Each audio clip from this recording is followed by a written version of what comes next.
हमारे लिए आज की तलावत मालूक की पहली किताब, उसका 8वां बाब, उसकी पहली से 7वीं आयत तक और फिर 9वीं से 13वीं। तब सुलेमान बादशाह ने इसराइल के बुज़ुर्गों और तमाम कबाइल के रईसों और बनी इसराइल के अबाही ख़ानदानों के सरदारों को अपने पास यरूशलेम में जमा किया, ताकि खुदावंद के अहद का संदूक दाऊद के शहर यानी सिय्योन से ले आए। तब इसराइल के सब आदमी एतानीम महीने की ईद के लिए, जो 7वां महीना है, सुलेमान बादशाह के पास जमा हुए।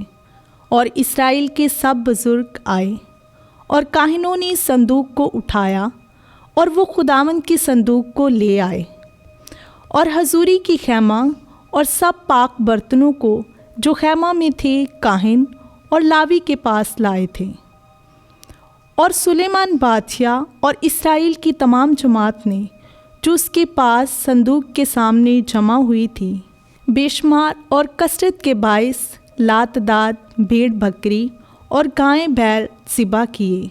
और काहिनों ने खुदावंद के अहद का संदूक उसकी जगह घर की इल्हाम गाह यानी कदूस अलकदास के अंदर करोबियों के परों के नीचे रखा, क्योंकि दोनों करोबी संदूक की जगह के ऊपर अपने पैर फैलाए हुए थे और करोबी संदूक और उसकी चोबों पर ऊपर से साया किए थे।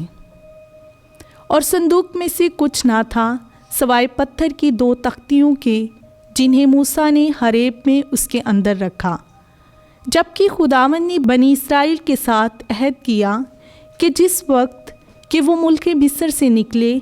और ऐसा हुआ कि जब काहिन मकदस से बाहर निकले तो बादल ने खुदावंद के घर को भर दिया, और बादल के सबब से काहिनों को ताकत ना हुई कि खिदमत करने के लिए खड़े हों, क्योंकि खुदावंद के जलाल ने खुदावंद के घर को भर दिया।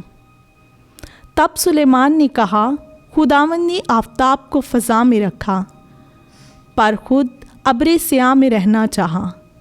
मैंने तेरे रहने के लिए एक घर बनाया, एक मकाम जिसमें तू दायमन सुकूनत करे। पाकलाम के पढ़े और सुने जाने पर खुदावंद की बरकत हो। खुदावंद का शुक्र हो।